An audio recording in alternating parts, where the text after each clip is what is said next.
folks, welcome back to Indaba Africa. This is Chris once again.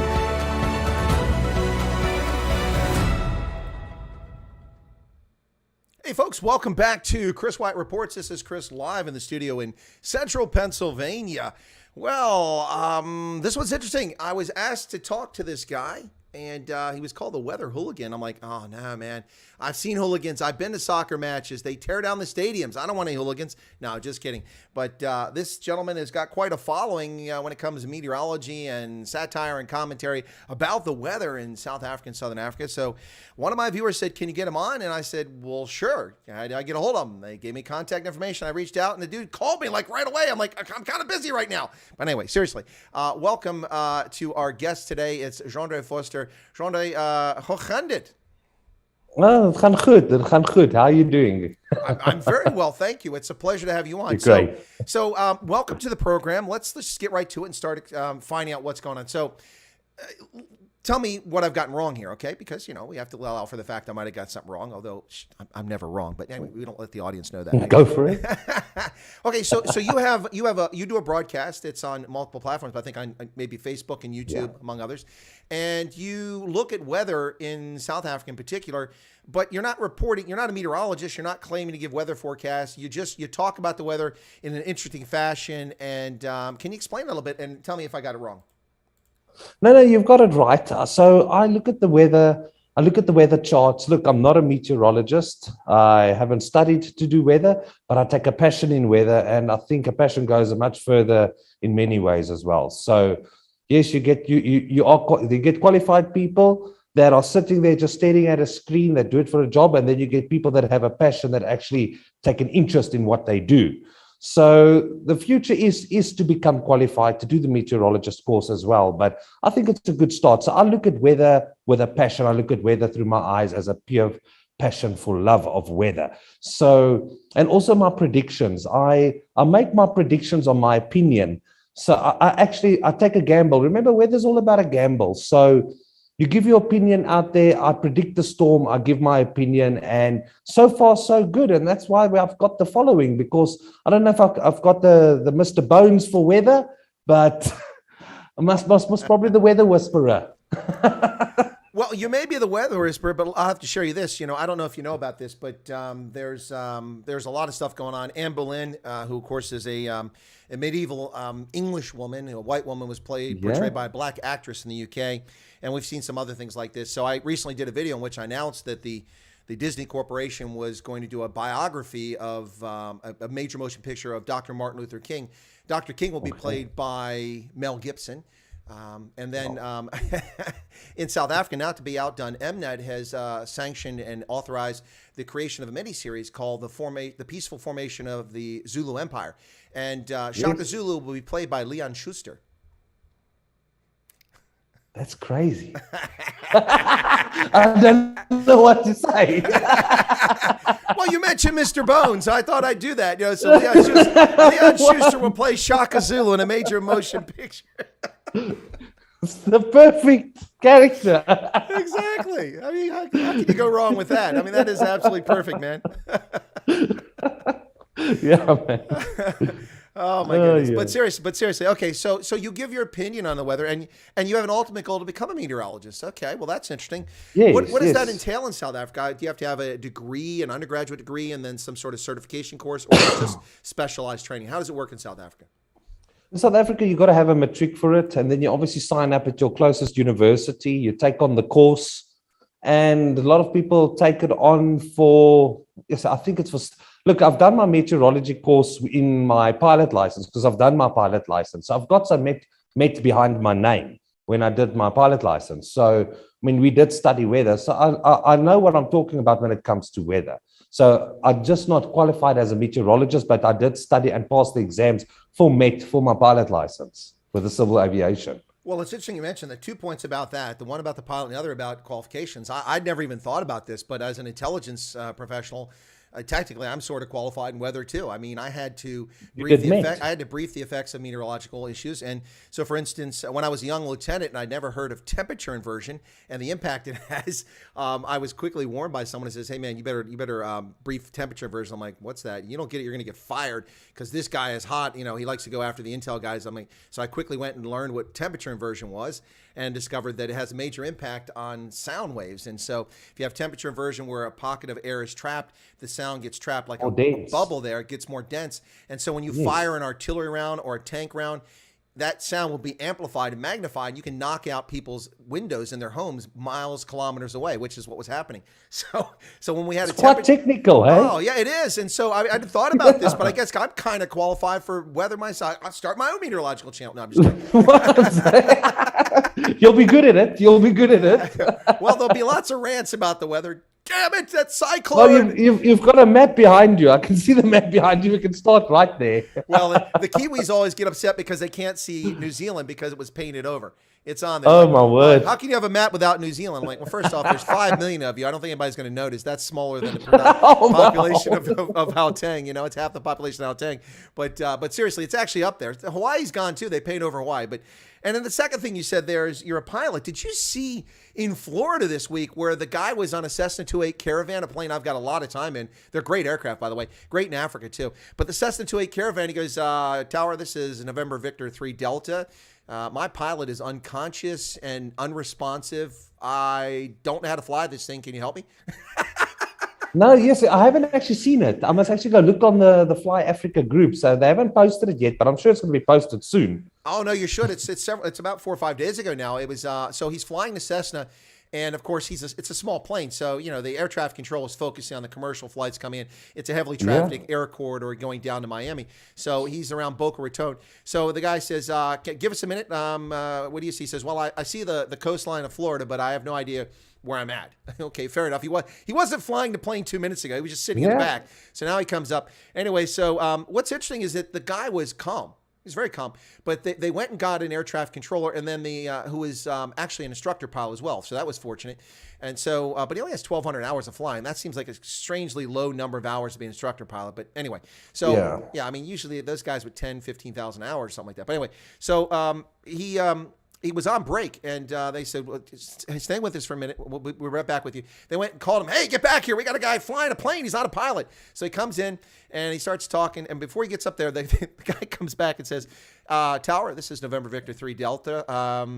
Look, I'm trying to turn on my nav system here because it has all the data for the full, but I can't. It's not coming on. I can't turn it on. It's been a few minutes. Are you guys still there? So the tower comes back and says, "Yeah, no, we just found you on radar. You're here. We want you to vector and head in this direction." And then the guy who was the instructor pilot has never flown a 208 Caravan. Neither have I, but I've seen the instrument panel. So he went online. He downloaded an instrument panel for that model, printed it out, and he used that to help talk the guy down. And when he came in, they had news crews there because it was a few minutes. They quickly got to the airfield. Yes. And so the turbine engine, it's hard to. yeah. Well, so they recorded the landing. It was very good. A slight little bounce at the end, but it's a small aircraft. That happens. Some of the commercial flights I've landed, and you think these guys had never flown a plane. Yes. You know. So, I mean, it was a pretty good landing. And so the tower says, folks, what you just witnessed is two civilians, because there was another passenger on board, two civilians successfully land that aircraft. So an American Airlines pilot who's waiting to take off says, Tower, could you repeat that? Did you just say that a civilian landed that plane? Roger. Oh, my God. What a brilliant landing. Well, you got to check it out. It's an interesting story. But no, well, definitely. I'm going to go check it out. No, I was talking to Ronaldo Jus, who's also has a program on YouTube because we do Wednesdays with the Colonel, and we spoke last week. And I told Ronaldo, I said, the problem for me is that it wouldn't be a lack of confidence. It wouldn't be a question of being calm. It'd be a question of overconfidence. I'd be like, I got this. Okay, I got this. Tower, this is November. It's adrenaline. It's adrenaline, you know. So your adrenaline takes over. Overconfident, and you know what? You think you can do this. Everyone's played a bit of flight simulator in their life. Oh, I've got thousands of hours of Microsoft. Everyone's got a bit of everyone that has a flight simulator thinks they can fly a plane. I'm telling you now. Most can't. But some kind of help. Yeah. But I said for me, it would have been a question to overcome. So I'm pretty sure I would have been calm. I mean, I've been calm when bullets are whizzing by me and artillery rounds are exploding and hitting the back of my flak vest with shrapnel. I mean, I've been calm for that. So I suspect I would be calm on the flight. In fact, I've been on a flight where a plane it dropped essentially 10,000 feet in a matter of seconds. Instructions. Yeah, exactly. That's what I would have been looking for. But my problem was I probably would have been overconfident. Yeah, Talon, this is November Victor 3 Delta. We got this. Just vector me on the right azimuth here, so I'm headed. Let me know which runway's open and clear space for me because I'm coming in. I probably would have bounced this like, yeah, man, it's like a roller coaster, bouncing it in. Probably would have collapsed the landing gear. Hey, it wasn't my plane. Oh, my word. So how'd you get started in this? What got your interest? Did you watch Twister too much as a kid? Believe it or not, nothing really motivated me on the video side and Storm Chasers side, and that, I never watched any Storm Chasers and said, I want to become a Storm Chaser. I want to get interested in weather. I think I took myself to it. This horse took itself to the water. No one led it to the water, So as a young child, I would go outside, I would see the rain, and we had like these channels in front of our house, the drainage in front of your houses, your drains. Yeah, sure. The stuff that the KZN government never cleaned out, storm drains. Stuff like that. But those years, it used to work. Yeah. So you would actually see the water flowing into the drain those years. So the way it's supposed to. Yes, exactly. So these days, let's just go off the subject. These days, there's floods, but they're not floods. It's unmaintained stormwater pipes. Yeah, stormwater. It's unmaintained infrastructure. That's what's creating most of the floods in the city. It's a fact, and I'm going to tell it straight. It's not maintained. So people see it as floods. Cars are flooding. Insurance companies are sitting with issues because the drainage systems are not maintained. And then second of all, houses are being built, complexes are being built, more infrastructure is being built, but the infrastructure is not being upgraded to handle the flow. Because remember, the more surface they create that can't saturate the water back into it, it needs to go somewhere, but the infrastructure is not being upgraded. No, absolutely. That raises another point here related to that when it comes to stormwater runoff, stormwater drain.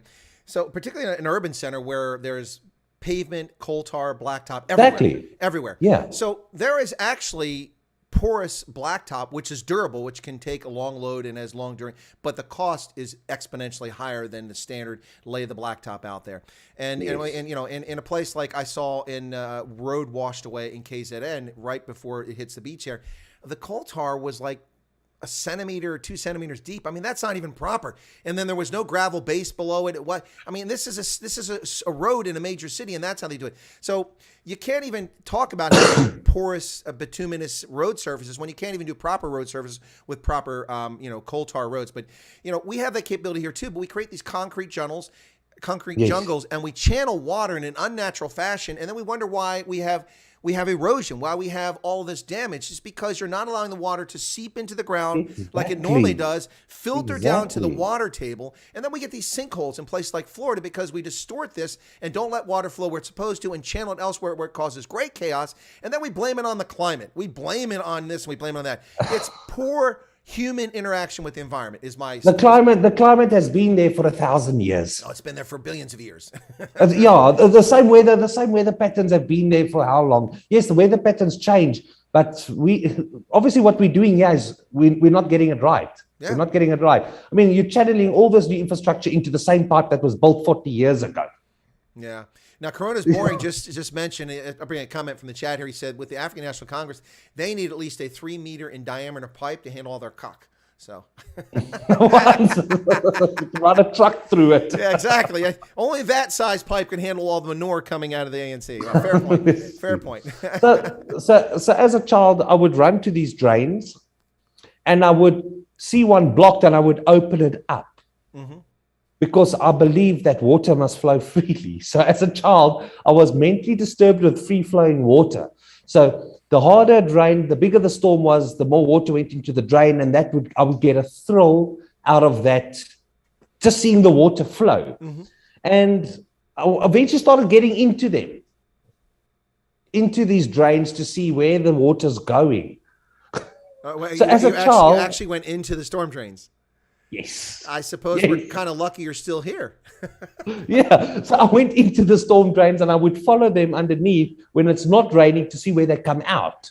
Okay. And I would see it would just coming to the next little valley. And I was like, okay, so this is where this pipe goes to, you know? And then years went on. I used to love storms and I became a plumber because of that. Okay. I found an interest in pipes and how water flows in pipes. So my qualifications is a plumber. And then years went on. I saw, yes, here comes the weather. I love weather. Now I'm starting to really get involved with weather, with the flying as well. And I started chasing storms about 5 years ago, but without having a face to the weather as yet. So I have my weather groups. I post the weather. I post photos. I started going out 3 years ago with the car. I start chasing storms out about 100, 200 kilometers from us here. So whenever it comes to a storm, I started becoming known for my storm photography, first of all. Mm-hmm. So I bought a camera, bought a drone, started taking storm photography, storm photos, lightning and that. And then about 1.5 years ago, I sat and I watched the news and I said, damn it, look, I don't want to badmouth anyone, but the weather's boring, eh? It's like a session of parliament.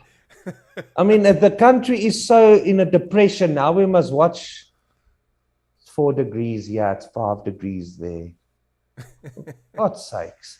Just liven it up. Let's just make it a bit in America, fun. we solved that problem. We put incredibly hot, voluptuous Latinas as weather ladies. we had one, and she was taken away off TV because they replaced her with digital news, with digital weather. Oh, okay. Well, it's become such a cliche in America to have a hot, voluptuous Latina woman that there was this sitcom a few years ago called Back to You. It was a news program. Kelsey Grammer, the guy from Cheers, was in it. And they had a weather woman who was Hispanic, except she wasn't. She was a white girl pretending to be Hispanic because that's the expectation is all the weather girls are Hispanic. So, yeah, no, it's but hey, that keeps people's attention. I mean, when you can't see part of the map because the bum comes out like this and it blocks the map, that gets people's attention. So, I mean, obviously, that's not your big attribute to get people to watch your weather. Clearly, it's not your bum. I don't think it's the cap. What's with the cap? That looks like a zebra cap. You see, I've got a couple of different ones. I was looking for my favorite. I couldn't find it. This is my zebra one. I was looking for my cheetah's cap yesterday. I couldn't find it. I was covering the Did you also have a cap problem? Looking for a cap that you need to exactly. wear. Yeah, so this is how I did my first weather video. So I posted my first video about 1 year ago, and I was just a bit, I did it as a joke. Mm-hmm. I just did it as a joke. I didn't think it would actually take off. And the next minute I saw 1,000 shares. And I'm like, wow, okay, is this so that people want to see this? Mm-hmm. Okay, because this is actually me. I'm just a nutshell. Anyway, because I've only got about 5% of my sanity left because I was in a 7-year drug addiction, actually. Oh my goodness. And yeah, I've come out of a 7-year drug addiction. Congratulations. And I'm actually, I'm actually 7 years sober now, just over 7 years now that I'm going sober. Wow. Yeah. So I hit a rough path. So the little bit of sanity I've got left in my head, I created the Weather Hooligan. Wow. And yeah, and this is who I am. I mean, I'm a grapgat. You know what a grapgat is? Yeah. A funny ass. Yeah. That's why I'm laughing. And I took weather and I made it fun again in South Africa. I mean, you must probably not going to get anyone else that's going to make the weather as fun as I have. I've did my studies. I've looked for someone that does it, and there isn't. So I want to bring the joy back to weather. But the most important thing is I want people to understand weather. And how do you let someone understand weather that doesn't understand weather? How do you do it? You make it entertaining and informative. That too, and someone else that also doesn't understand it as well needs to present it to them. Then everyone's on the same level. Yeah, there you go. Well, there we go. It's funny you should mention that, Chandra, because actually when it comes to political issues and it comes to business and things like that, I like to think, and my audience can refute this or can agree with it, but I like to think that I'm a person that's able to take something that's boring and esoteric that wouldn't get your interest and explain it in terms that we all can get something from. We can all enjoy it. And I can talk to people who are up here with the elite academics, and I can talk to people down here with no education without insulting either side. I think that's a strength I have. It sounds like you have the same sort of strength, which would make you appealing and why people want to watch your stuff. Plus, I guess you're kind of funny. That's what people tell me. Yeah, look, when they do a normal weather report, I'm not bad-mouthing anyone. It is what it is. They give you the wind direction. Let's just take that for example. You've got the wind direction that the weather presenter gives you in the morning. I think now we sit there and we think to ourselves, are we sailing to work in the city? Are we sailing to work today? Well, if it's 40 knots, we might be. Are we going to all get into our yachts and sail to work today? You don't want to know what the bloody wind direction is. You want to know if it's going to rain. You want to know if it's going to be hot. You want to know how you must dress today. And the most important thing is that contractor wants to know if he must lay his concrete or not today. Yeah.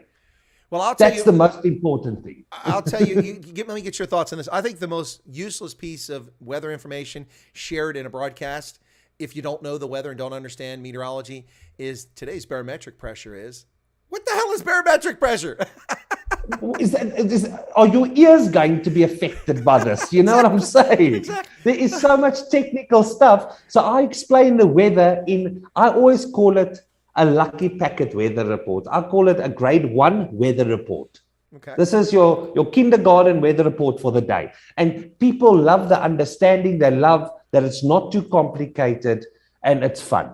You know, it doesn't have to be technical. It doesn't have to be so technical. And then I must say, I've got a lot of backlash in the industry in the last year. Really?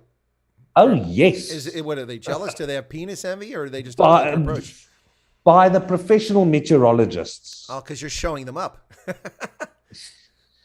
No, I just think it's because I can read the weather without a qualification for some reason.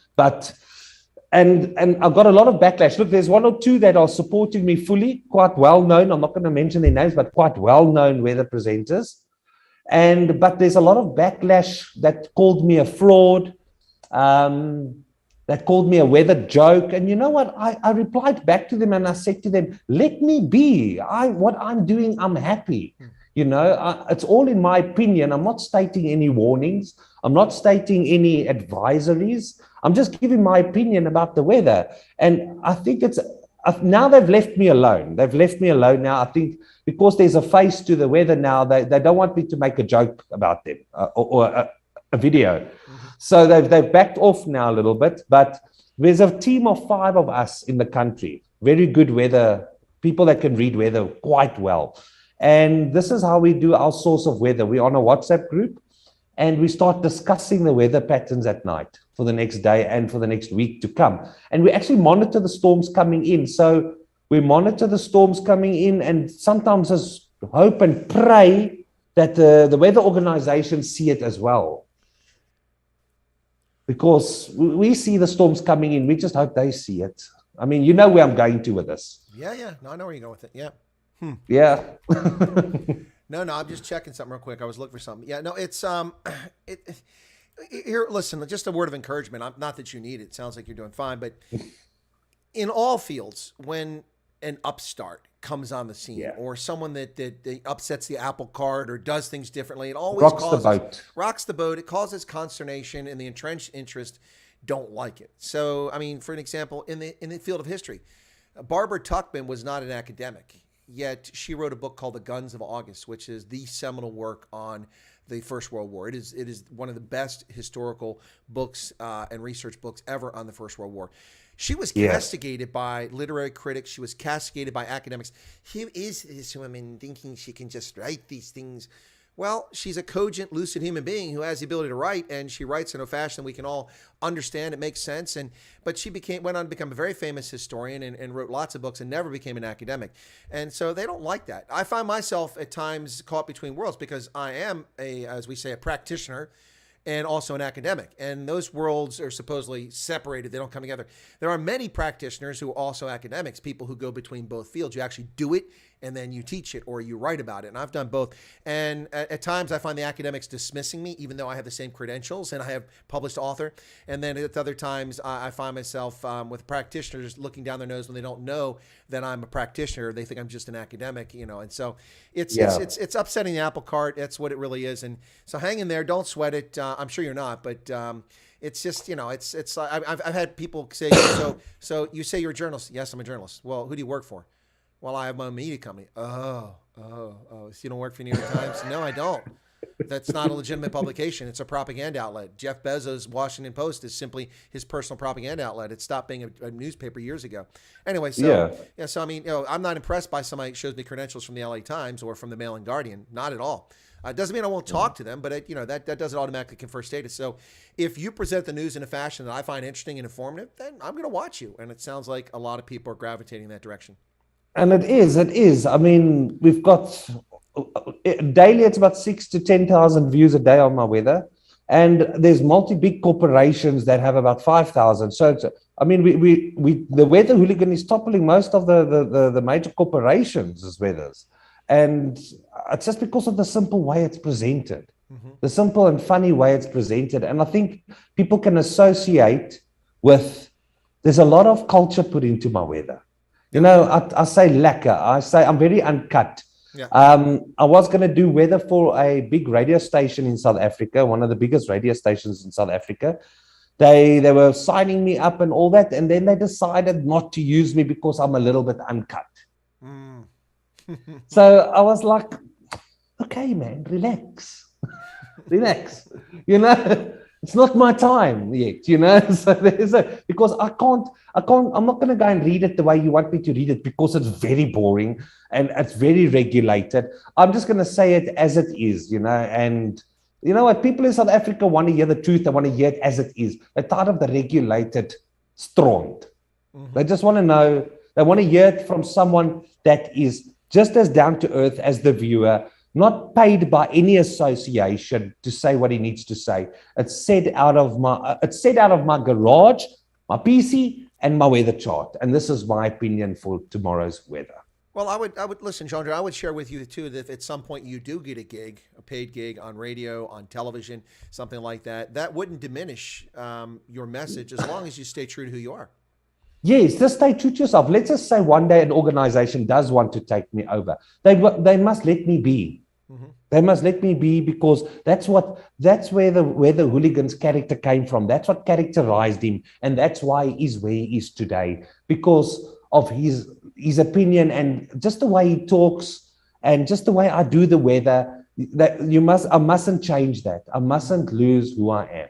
And I mean, I do a bit of radio for E-Radio and Cosmos Radio. It's smaller radio stations, 200,000 listeners, 300,000 listeners, but they let me be.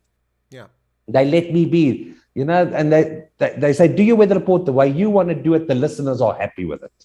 Well, I'll tell you one thing that I find somewhat comical, and I think it's inability to recognize talent and performance, and also a bit frustrating, is that you get these outlets, whether it's newsprint or broadcast media, and they have a perception of a personality or someone, and it's static. That's all they see. So, for instance, on YouTube, I use profanity on YouTube. I don't use it, prolifically, although on some broadcasts I do, but generally speaking, I don't like to use it. Sometimes it slips. It depends on your feeling. It depends on the feeling. But sometimes it is intentional to make a very specific point. But on the radio, I have a radio program. I'm a radio commentator as well. I'm broadcast on AM and FM radio. I don't use profanity there because it's not allowed. No. I also change my style there, which is still effective, but it's different. And so, people have the ability to adjust for a particular audience for a particular reason, as long as they're true to themselves. And I remain true to myself on the radio. But people looking for personalities often don't see that. They just like Joe Rogan. This is Joe Rogan. He can't be anything else. Actually, he can't. He was a boring comedian on a sitcom back in the 1990s. I didn't find it interesting. Now he's very different. So people can be different things. And I think that's important. And hopefully, given how popular your stuff is, I'm actually kind of envious. I used to have 10 to 15,000 views per day on my single YouTube channel, and I'd have about 2,500 hours of viewed content every day. Not anymore. Not with shadow banning. Now I'm lucky to get 1,500 to 2,000 views per day, and on a good day I'll get 500 hours viewed content. Is that on YouTube? On YouTube alone, yes. That's good. That's good. Okay, let me be honest with you. Yeah. I've tried the YouTube thing. Oh, God, no. Let me tell you a little secret about South Africa. I'm sure you know it already. Okay. So my members, my supporters are mostly over the age of 50. Yep. Yes, because people over the age of 50 watch the weather. And they have time. Yes, and they don't know how YouTube works. Well, some do. I have a lot over 50 in my audience. Yes. But these aunties and uncles, they scroll Facebook at night. Now I put my YouTube link there. God help me, I put it there. And I say, please click. I have to put an explanation. Please click the link. And then after that, press subscribe. Oh, please. I've been trying for about 6 months. I gave up. And then I started one. And this one lady said to me, do you want to monetize your page? I'm like, no, you're not getting it. You're not getting it. Hold on. Hold on. I want to make money now. Well, there's actually a lot to be said about, think about the reason why YouTube is successful is because they're the first movers. Like so many other things. There's a company in Gaborone called Manasa, which provides security gates, for properties. You go in your property in that gate. They were the first company in Botswana back in the 1970s when it became an independent country. And they've been there since then, and they've made a fortune. And there's only one or two competitors because they were first movers. The name was established. You need a gate, you go to Manasa. That's where you go. And so the power, same thing with YouTube. I mean, Odyssey, Rumble, Gaze TV, all these things try to compete. Facebook, they try to compete on broadcasting. But whether we like YouTube or not, they have the model down better than anyone else. And it works. It's easy. It's very simplistic. You can go on. Yeah. So people are creatures of habit. They really are. Homo sapiens don't change a lot of people will take the same route to work every day. They'll go the same way to the mall. They'll shop in the same place once they discover a place. They won't venture out and try new things. Most people. Some people are venturesome. I'm one of those adventuresome people. But most people, once they get comfortable, they do what they know, what they're comfortable with. And that's why YouTube has the power. But the thing about YouTube is that people, like when my original channel had 23,000 subscribers in 5 months. Boom. I went from 2 to 23,000 in 5 months, and I was just surging. But then I had good, eh? Well, it was incredible. That's good. I was the new toy. I was the shiny toy. Everybody went. I was interviewed in the Netherlands, in France, in UK, in South Africa, in New Zealand, all over the US. People interviewing me all the time, which helped my channel grow because people found out who I was. Yeah. And then, of course, I reported about the events of 2020 in my country legitimately, and I became a target, and they started trying to take me down. They took me down. But coming back up, you would think, because I created this channel just a couple days after the other channel was removed. And I created this one, and you think that maybe I'd get people. It took me a month to get 1,000 people to the new channel, and now after 14 months, I'm only at 6,300 subscribers. It shows you the power of shadow banning, and also it shows they are filtering the algorithms. It's not that easy anymore. They are filtering the algorithms. They're keeping what's popular in the algorithms. So it's hard once you're in that rhythm. What's popular that they want people to see. That they want people to see that's people are viewing and they can make money on data. Yeah, on cell phone companies that are actually people are paying for data. So they keep and it can be something so stupid. It can be someone dropping their hat. Yeah, it can be. No sensible stuff. But the second point I want to make there is back to the point about people are creatures of habit. Even today, 14 months after, occasionally when I appear in another program and people watch that program, Chris is still on the internet? Yeah, I never went anywhere.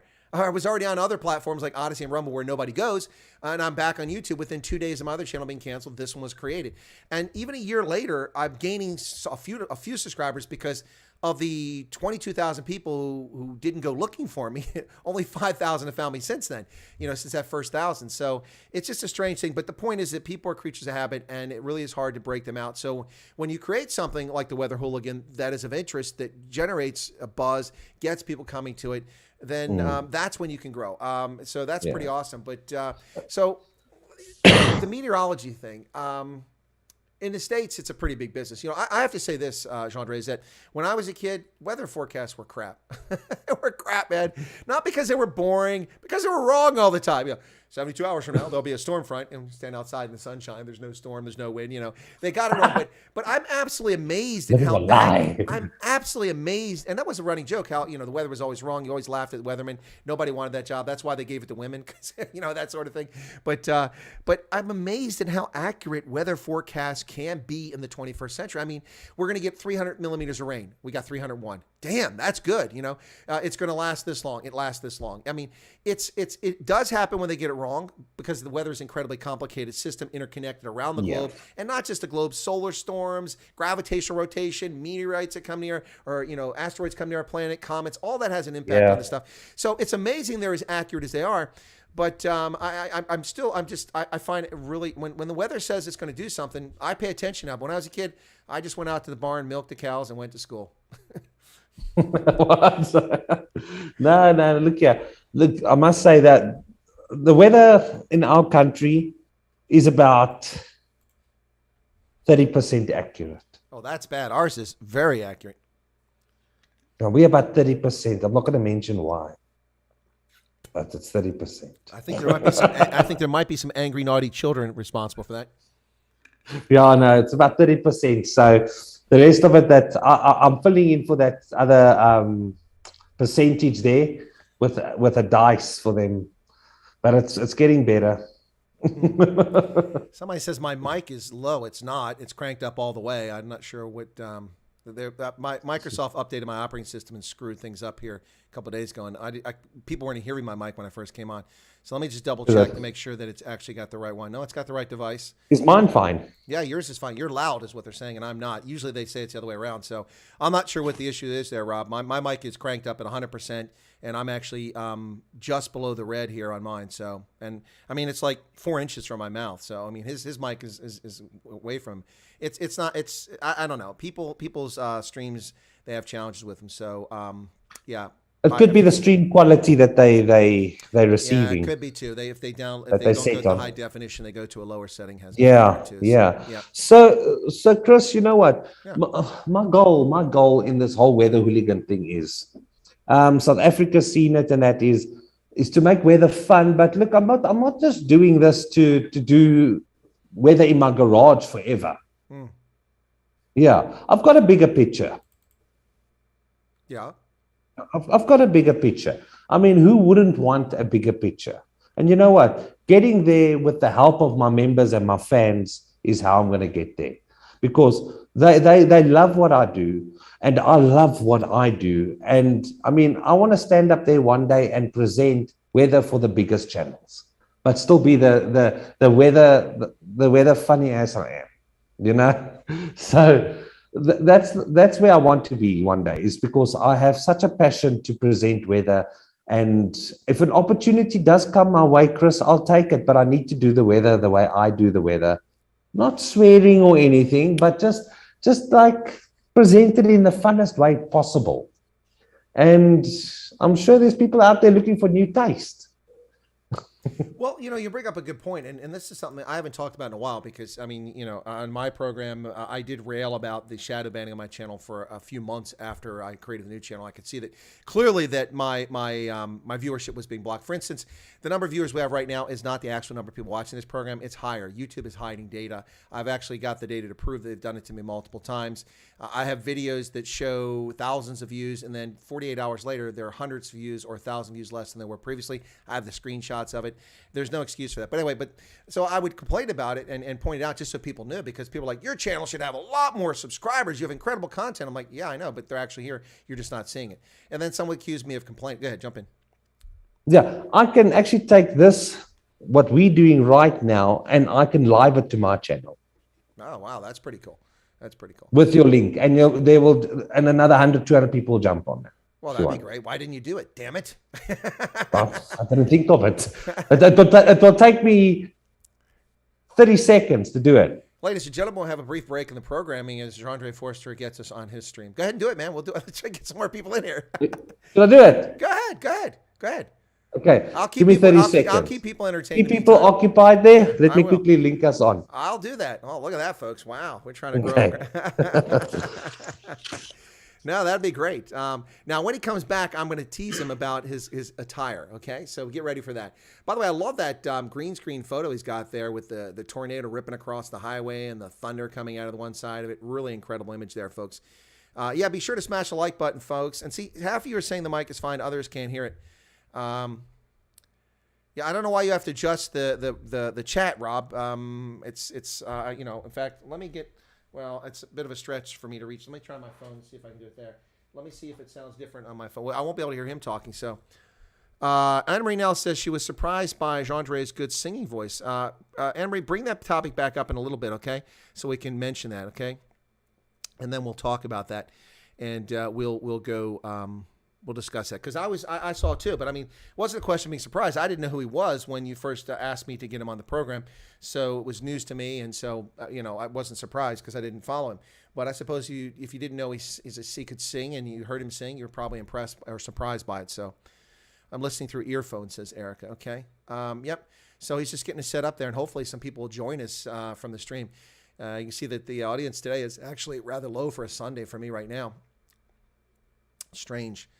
Hendo's putting up the link tree so you can get updates and you get all my social media located in one place. That's an Australian company that aggregates social media links, and I have all my social media links on there. You need to tell him that these old ladies who are 50 are on your stream are going to blitz him again. Leovin, I will do that. You'll notice I did jump out to defend the folks over 50, not just because I'm over 50. All right, so he's like the ANC. His estimation of time is a little bit off. He said 30 seconds. So, oh my goodness.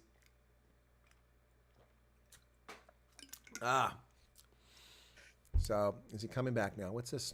And it's who is it? Corona's Boring said our weather's lame because we don't have Rion Kroivog. I don't know who that is. Don't know who that is. Yeah, no, I can't increase my mic, folks. There's nothing wrong with my microphone. People say this to me periodically. Well, occasionally, not periodically. So it's up all the way. I can see I have streaming software in front of me. So what you're seeing on the screen, I'm seeing about 3 to 5 seconds before you see it. And I see my wallpaper with my Mahalisburg background there. Then I see the Zoom session in the center framed. And then below that screen, I on the right-hand side, not below it, is the chat. I can see the chat. I can't chat in there. I have to go over to a browser to do that. But I can see the chat. Below that is all my inputs, all the different sources of data and videos and music and browsers and all that, plus microphones and cameras. And to the right is my mixer. And in my mixer, I can see that I'm peaking out the green levels. And you know, when I speak like this, I nearly hit the red levels. So it's up all the way. There's nothing more I can do. The microphone has a gain on it down here at the bottom. And I've turned it up all the way. So it's up all the way. So it's always been up all the way. I keep it up all the way. So I'm not really sure. Yeah, I don't know what. Marilyn, you never complained about the problem before. So maybe he just has high gain on his mic, which is overdoing it. But when he talks, I don't really notice it. So anyway, but we'll sort that out here shortly, folks. By the time he gets back, I'm going to forget the things you asked me to talk about that. South Africa gets tornadoes. Do not know what's the South African term for tornadoes. You mean the Afrikaans term? Is that what you're asking about, light rain? What's the Afrikaans term for tornado? Does anybody know the Afrikaans word for tornado? It's probably pretty similar. I'm not familiar with it. So it's it's an awesome. This was an incredible mic. It's from HyperX, and I bought it. It was $250 when I put it in my box at Amazon, and then the price came down to $129 or $134, something like that. And I bought it. I struck when it's cheap. Yep, Mr. B hears the sound just fine and the video. So, well, you said when I'm chatting, I seem to disappear. That might be as a consequence of I'm hearing background. I'm hearing someone talk right now, which is weird. Maybe it's an echo myself. I'm not sure. But probably because I'm too close to the microphone. But I seem to disappear. Well, that happens sometimes, just like on a radio program where the audio cancels out the other audio when we talk over each other. So something to be cognizant of. By the way, I'm not drinking a Starbucks. I'm drinking this Calypso strawberry lemonade, this fruity stuff, because we're talking about the weather. So, boy, that's a long 30 seconds, isn't it? It's called a whirlwind. A whirlwind. Okay. All right. Thank you, Rob Peterson.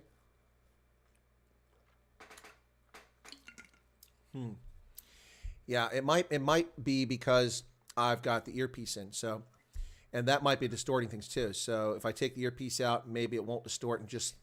I used to not use the earpiece, but there's a delay. YouTube isn't instantaneous. There's a latency to every broadcast. So The voles, the voles are chatting in the background. Nah, the vole's gone, man. The damage to my backyard is not getting any worse. It's starting to recover. Yep.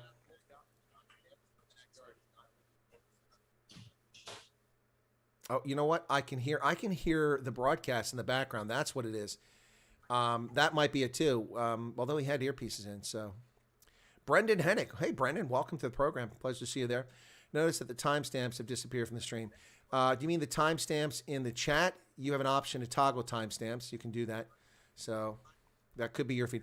By the way, with Microsoft updated my operating system, when I do Rugby Ascendant and I open up the studio in YouTube, in the Edge browser, I can't see chat. It's not there. And the button's just dead. It's locked. It's just weird. Yeah, I'm hearing it. Okay, let's do that. Okay, so now I don't hear it. Okay. I've unplugged my earpiece, and that's gone. So let's see what happens when he comes back. So I was hearing my earpiece feedback a few seconds behind me there. That was me. It was a ghost in the machine there. That's weird. That's weird. Hey, Gus, welcome to the program. Yep.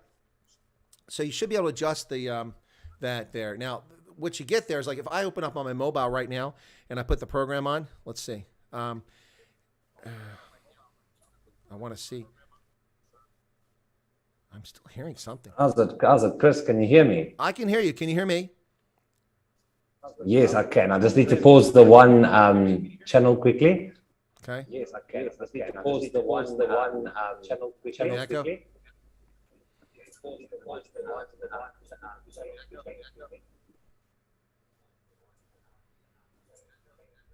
So if I play the stream, it's slower than me, and you'll hear it come up a second time.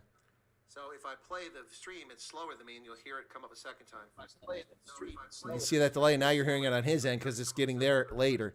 So you get this endless loop. Now you're hearing it on his end because it's getting there later. So you get this endless loop. Oh man, that's funny. Is that problem on your side or my side? It was both because you had the volume on over there, and I took my earpiece out because I was hearing myself coming from your end on a delay. I'm going to put my earpiece back in now. Okay, so there we go. Okay, my earpiece is back. Yeah, that should cancel out the sound. Are you still there? Are you coming back on camera? Yeah, I'm coming back. Let's just stop the echo quickly. Yeah. No, you've got to put it on mute on your end because it's feedback loop.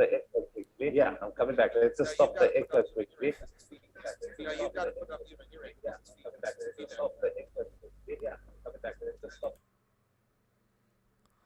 All right. Well, I've turned off the desktop audio, so now you can't hear it. There'll be no feedback. I can hear the echo on your end though, because you must be coming over the loudspeaker. That's why sometimes you have to use headphones.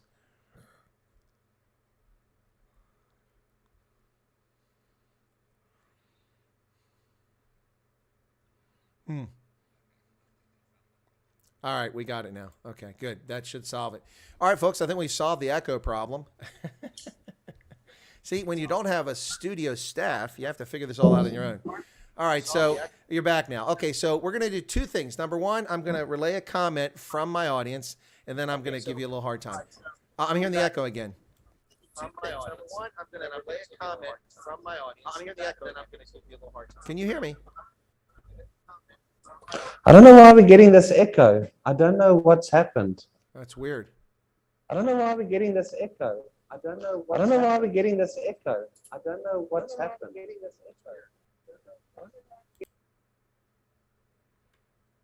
It's very strange, folks. It just keeps echoing here. I think it's fixed now. Yeah, it was. No, it's back. Yeah, it was. No, it's back.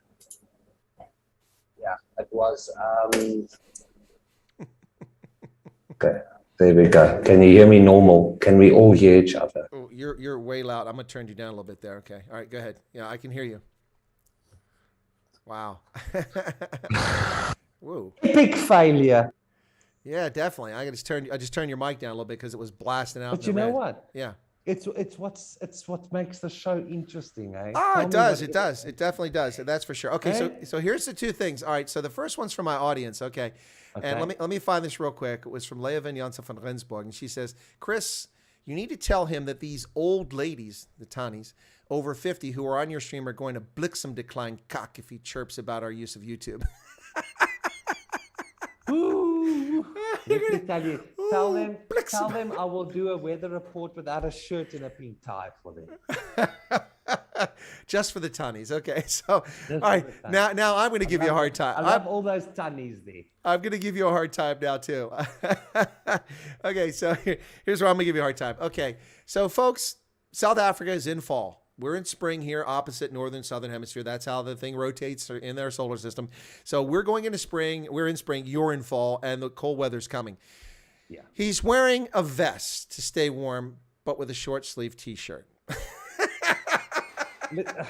Let me tell you, I'm from a town called Boksburg. I know Boksburg. Now, in Boksburg, you wear short sleeve jackets because you need to show your guns. Because when it sun's out, it's guns out. So you can wear a short here in the dead of winter because for some reason we don't live in long pants in Boksburg.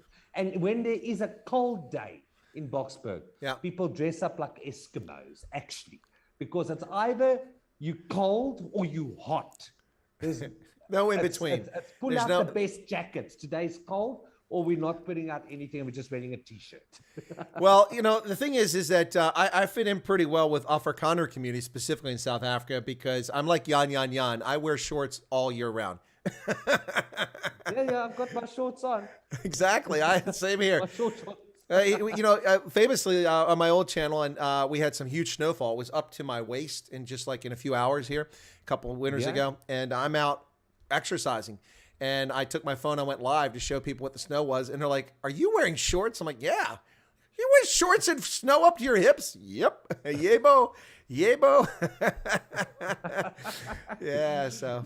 No, yes. You know what? I've got a plan. Hold on. Okay. Babe. He's going to try to trick us into thinking he's got a significant other. No, I didn't think of this. It was actually way easier than we thought.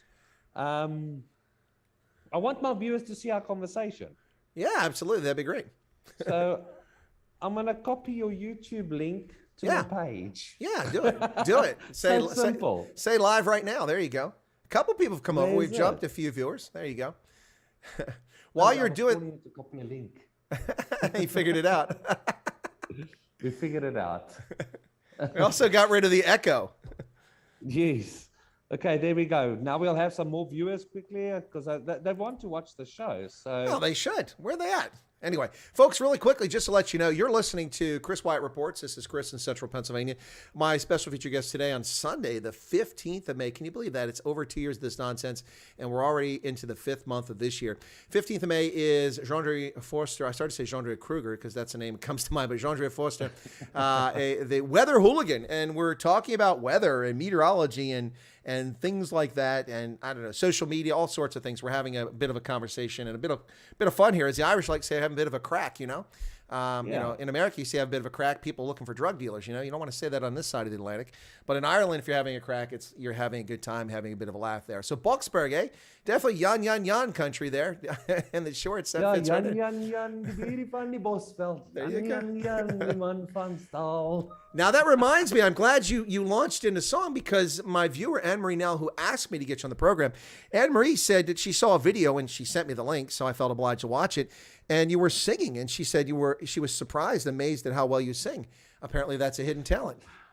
Yeah, it is. It is. But I'm going to start singing the weather reports soon. Oh dear God, I think I'm going to take my subscription off now. You know what I do, Chris? I sing, I do the weather. The people love it. It's entertaining. I mean, people they can't wait for the next weather report because they don't know what I'm going to pull out of my pocket next. You know? The next thing I'm going to be doing is singing it, singing in the rain with an umbrella. Well, doing the weather report. there's a difference here. At least you have a talent for singing. I used to be able to sing, and then a little thing called puberty hit, and it all went to crap. I can't sing since puberty, but before puberty, I could sing. I was in the church choir, but I love music. I love to sing, but I'm terrible. But I am known on my channel for when we're having like the Night Owls edition, not serious stuff. Yeah. I tend to often, not recently, but I frequently close my stream with kung fu fighting. And I sing, everybody was kung fu fighting. His cats were fast as lightning. Anyway, yeah, no, and I put the video up and have a little bit of fun with it. So, but yeah, no, people like to have fun. It's nice to have a little bit of fun. I mean, there's enough misery and horror going on in the world every day, and idiots running the world, that it's nice to be able to relax a bit. Mr. B wants a link to the channel. I can't send that. Would one of my mods do it? If you could do that, I'd appreciate it. One of the mods put a link up there to the Weather Hooligans channel, so you can find it. Look at that, man. I don't know if I'm getting any viewers from your channel, but you're getting viewers from my channel. That's backwards. We're supposed to be. No. I see there's about 47 watching. Yeah, but we had about 45 before we switched it. Maybe people haven't seen the update yet. Yeah. No, in that song by Carl Douglas from the 70s, there's a line that says, funky Chinaman from funky Chinatown. I've changed the lyrics. It's funky Chinaman from Wuhan town.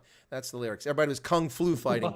Everybody was kung flu fighting. Anyway. But you know what, Chris? Yeah. Also, I just wanted to say that you must send me a chart of your county. Do they call it counties or states? Well, we have counties, but we have states and then counties that are at a lower administrative level. Oh, is it? You must send me a chart of where you guys are. Yeah. I can put it on the screen and I'll do a weather report for you there in a South African funny style.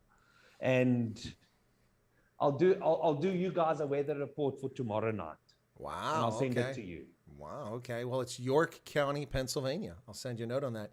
Yeah. York Send me County. a note and I'll do a weather report for you guys. Wow, that'd be cool.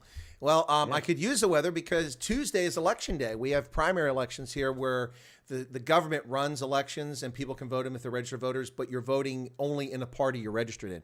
So you don't vote for everyone. You just vote to select the candidates to represent your party in the general election, which takes place in November.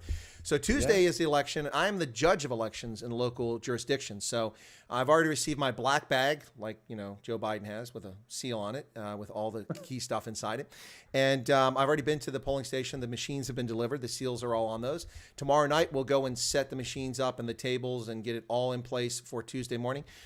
Tuesday morning at 5:30, I'll be at the polling station, and I'll leave there at about 11 o'clock at night to take the results down to the county. So the weather for Monday would be great, and weather for Tuesday would be great because it will affect voter turnout. Primaries are like municipal elections in South Africa. Not many people come to begin with, but if it's bad weather, the turnout gets even less. So the weather would be interesting to see. No, I'll definitely do a weather report for you guys there. So is there any other questions the viewers want to ask? Yeah, no, I'm looking for that. They're mostly making comments, and so I'm looking. And somebody just said, "Oh my goodness, is it this Tuesday?" I think that's someone that's here in the States that gets the vote. Yes, it's this Tuesday. So in Pennsylvania, every state has their elections at different times. Ohio had their primary vote a week ago. Ohio and Indiana, and Nebraska also. And this week it's Pennsylvania. So we'll see what happens. But yeah. So we'll see what happens there. But I'm looking for more questions over here from the audience. Now, who is this Ryan Kruiwagen? Used to do Hadas Sinus. Rian Kruiwagen. Oh, well, it's spelled Ryan here, so you can understand why I got it wrong. Now Rian Kruiwagen is a legend of a news reporter in our country. Okay. He basically was the king of news reports, and people always used to go on about he used to wear what do you call it when you can take your hair off? A toupee. Yes, and he was known for that. So it made him famous. Okay. Famous, and the way he read news, he was a natural. Now, see, the reason I got confused there is because the person who wrote that grew up in the Belgian Congo and fled to South Africa as a child, and speaks French, Flemish, English, and Afrikaans, and mixes them all up. So Erica wrote Ryan, but in her mind, R-Y-A-N is probably Rian. It's not in English. It's Rian is Riaan. Rian. I would have gotten it correctly there. So anyway, but that's why I was confused. Yeah. So Teeny Lundeman just said Rian, spelled it Riaan. That would have got me there. You know what? You need to find me there. What's that? And I'm struggling to find it, Chris. What's that? A cowboy hat. Oh, those are easy. Those are very difficult. So let's in South Africa maybe, but not here. In fact, missed a great opportunity. I was at the Great American Outdoor Show, which is basically an outdoor fishing, angling, hunting, and gun show. The biggest in the country. It takes place in Harrisburg at the Farm Show Complex, a big indoor facility for exhibition halls. I was there in, was it February or January? I think it was January. Anyway, I was inside, and they had these Stetsons and cowboy hats. They were amazing. I'm actually intending to come to South Africa in August and September, and that was where I was going to go to next. You're in Boksburg. Okay, that helps. You told me where you're at. So. I am 1 kilometer from the airport. Okay. OR Tambo. Yeah, I know it's OR Tambo. From Jan Smuts. Yeah, well, that's the old name. Yeah, I haven't heard that in a while. That's the Wayback Machine there, Jan Smuts Airport. Yeah, no, it's been OR Tambo for a while, but no, I know exactly where you're at then, and I'm not sure my path getting there. We have a second airline trying to compete for a route to Cape Town from the States, and that's a better option for me. United wants to fly from Newark to Cape Town. If they do that, that'll work brilliantly for me because my trip will end in Cape Town, and it will save me a lot of money and time and hassle if I'm able to go directly to Cape Town, vice going to OR Tambo and then going to Cape Town, because I have to go to Cape Town for the Sevens World Cup in September, and so I'll be covering that. And so what I'd like to do is fly to Cape Town, get there in August, and then go to the Northern Cape, do Western Province, Northern Cape, over to Gauteng, and then at KZN, and if there's time, the Eastern Cape. I don't think there's going to be time, but we're just trying to figure that out. But I can manage that with flights internally, but I don't want to have to go to OR Tambo, then go to Cape Town, and back. I just don't want to do it back and forth. So, but I mean, if I have to go to OR Tambo, I'll go to OR Tambo. I'll tell you now, I will fly to Cape Town to fetch a hat. Wow, that's a desperate need for a hat. You'll have to send me your hat size. That's how desperate we are for this hat. I've asked everyone. I've asked the audience. There's no. Well, there's a Western. I need a JR hat. From Dallas. Yeah, there's a Western store that has horse riding supplies and stuff like that, less than a kilometer from my house. I could go look for you. In fact, I'll go there. I'll go and take some pictures, see if there's something that strikes your fancy. Yeah, please, man, because the Weather Hooligan is desperately needing another proper cowboy hat to do his weather report. All right, but I'm only going to deliver it if you actually deliver me some real viewership here. Come on, man. Let's see what's going on here, because I'm telling you now, everyone's asleep. You know what it is? Load shedding. Dinner time. It's also load shedding. Dinner time now. Oh, okay. Yeah, they're all having dinner. In South Africa, the algorithms at this time, at 7 o'clock, everyone's just eating and doing their thing now. Yeah. So they will almost probably start looking at this show afterwards. Light Rain is asking me a question. He's not in South Africa. He says, what's the forecast for South Africa's winter? That's a long forecast.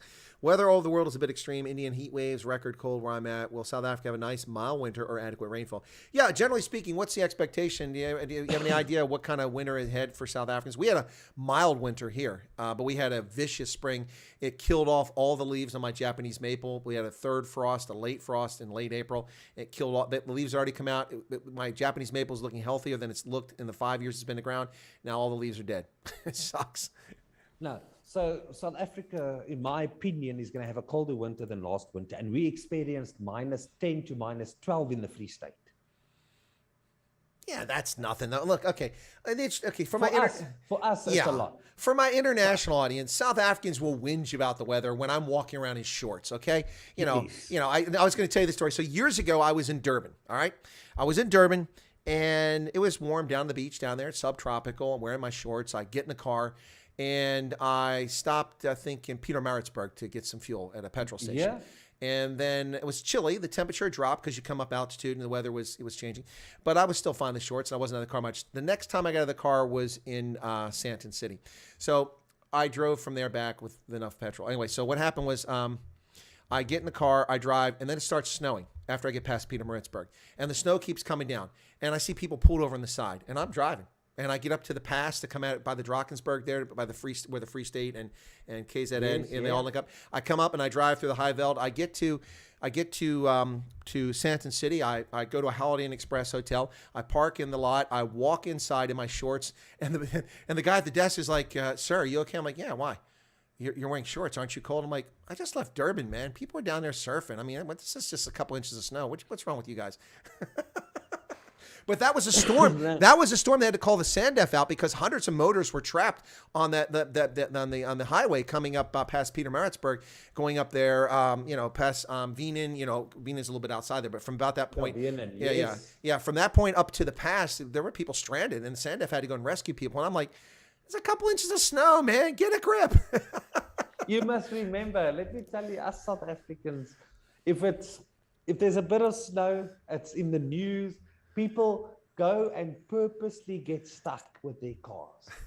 Everyone wants to test their all-wheel drive systems, their 4x4s, because we're not used to these things. We're not used to these things. So it's a big story, If there's a bit of snow, people would actually accumulate it and just like make it look like it was a lot of snow and it's drastic. It's drastic for us, eh? Yeah. So there's this big challenge that goes on every winter. People, I'm also one to blame. We leave our sprinklers on overnight to create frost and to show how icicles. cold it actually is. Icicles, yeah. So a couple things. So I think that Teeny put up Van Rennen. I think she was talking about the pass. Yeah, I think it's a Van Rennen pass, if I'm not mistaken. But then, who is this? Corona's Boring said, it's freezing in Durban tonight, 18 degrees. Yeah, it's going to be a very cold week for South Africa this week. You think? It is. Yeah, well, it's just your opinion. It's not like it's fact. It's the lowest we've got is 7 degrees on Saturday, in my opinion.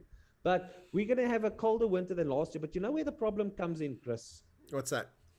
The problem comes in with the farmers. So now the farmers start phoning me and they start asking my opinion. They need reliable weather. Mm-hmm. So, and they need to know if they need to close the crops, and they need to know if they need to put the furnaces on and the burners on for the grapes. Yeah. And especially in Western Province, yeah. Yeah, I've got this one guy who phones me every single year, and he needs to know if there's a frost coming because he loses 40 million rand stock in one night. That sucks. 40 million in one night. Yep. So he can't trust any other services. So he phones me. He says, "Andre, asseblief, tell me what are we expecting?" He's going to start soon again with the weather, but the extreme colds that we are having is affecting the farmers, and it's affecting the food supply. And let me tell you about all the rain in December. I've got farmers up also Wienen, Bethlehem, Foriesburg. They couldn't plant. The ground was too wet. It was too muddy. Yeah. All their tractors, 10 million rand tractors, were getting stuck, sinking into the ground. Sinking, and then the one tractor that was supposed to pull out the other tractor got stuck too. Stuck in the mud. So they didn't complete their planting season. A lot of farmers didn't complete the planting season this year. Yeah. And this is they said they didn't because of the corona and all blah blah. They don't have savings. They don't have savings. A lot of farms, they're in big trouble. And banks are being quite stingy now because of the uncertainty over land and expropriation and all that has a big impact on that. A lot of people try to sell their farmland. They have been able to sell it the last few years. If you go look at what's available for sale, some of it's been out there for 2 or 3 years because people are concerned about claims on title and expropriation. And while it's been defeated as a constitutional amendment, the ANC has stated that they intend to still do it with the law, which is unconstitutional. But they don't care about that. They'll do it anyway, and they'll have the courts challenge it. But no, so there's a lot of things. Farmers, I think people realize this. We see this occasionally in California, Southern California, and in Florida, where late frost will destroy the blooms on orange trees and things like that. And here in Pennsylvania, we have a huge apple industry and pears and peaches and things like, or not peaches, pears, apples and pears right around here. I mean, literally from my house, I can go 4 or 5 kilometers and it's nothing but orchards everywhere. And those late frosts really have an impact. I don't know if they've had an impact on their trees this year or what happened, but I know that I have 2 apple trees in my backyard and that I planted. They're small. They're only a few years old, but they get blooms. And this year, one of them got no blooms. The other one got blooms all over. And then the frost hit, that last one in late April, and it killed every one of my blooms. Yeah. They're gone. There were 2 that hadn't bloomed yet that didn't burst out. They've come out since then. So I've got maybe 2 apples on my tree. So, I mean, it's devastating. You know, I don't lose 40 million rand, but I mean, and it's not devastation for me, but the weather really matters. Principle. Yeah, that's right. Damn it. It's all collusion. It's all collusion. But no, but it's important. I mean, people lose sight of that. And then it's not just the weather. I mean, look in the Eastern Cape, you've got locusts that are just running rampant there too. In Kirkwood, where we got people burning people's homes down over nonsense, already making the minimum wage at a lowest level. They want even more. They've been offered more, but they don't want to take it. They're burning down farms and attacking people. And on top of that, the locusts have just swept through Kirkwood in the Sarah Bartman district. It's crazy. And what people don't appreciate, if you've never been a farmer or worked the land, you really don't appreciate how important natural environment is. And weather is part of that. Yeah, Chris, all I can say is all the farmers, in my opinion, need to prepare this year for a very cold winter for their crops. Okay. All right. They need to start preparing now, because we've had a very wet summer. And I'm going to tell them, in my opinion, straight, prepare for a worse winter than last winter. Yeah. And last winter already destroyed them. Now they need to know that this winter is going to be colder. So they need to just start preparing for a very cold winter with their crops. Well, it's interesting you mentioned that with all the rain a moment ago, because Anne-Marie Nell, the person who asked me to get you on the program, she said that they lost their tomatoes because of root rot, because of all the water. The soil's too waterlogged. It rained way too much. It rained way too much for my liking this year. Way too much for my liking this year. There's a few things we're looking at. We're a couple of good guys on the group that knows what's going on. But when we talk about it, we're going to look like real pooples on social media. But the rainfall that we had this year wasn't, and for me, it wasn't a natural rainfall. Yeah. Well, it's we can't get into this. Yeah, no, we got to be careful not to skirt Yeah, we can't get into it, but it wasn't a natural rainfall. It wasn't all 100% natural rainfalls this year. No, absolutely. And we've had that not this week, but last week, excuse me. Last week we had some Noah-like floods. And rainfall. I mean, so much water came down in a period of 3 days, almost 4 days, about 96 hours of constant heavy downpour. And as a consequence, my lawn, I'm not on the farm, I'm just on my residential, my lawn is like this high just from the rain. Plus, I also fertilized this year because I have very poor topsoil here, because the developers, they take the topsoil, they sell it because it's worth what they sell it. Yeah, well, they take the topsoil off the top because they can make money off it. It's very rich here, and they take it off.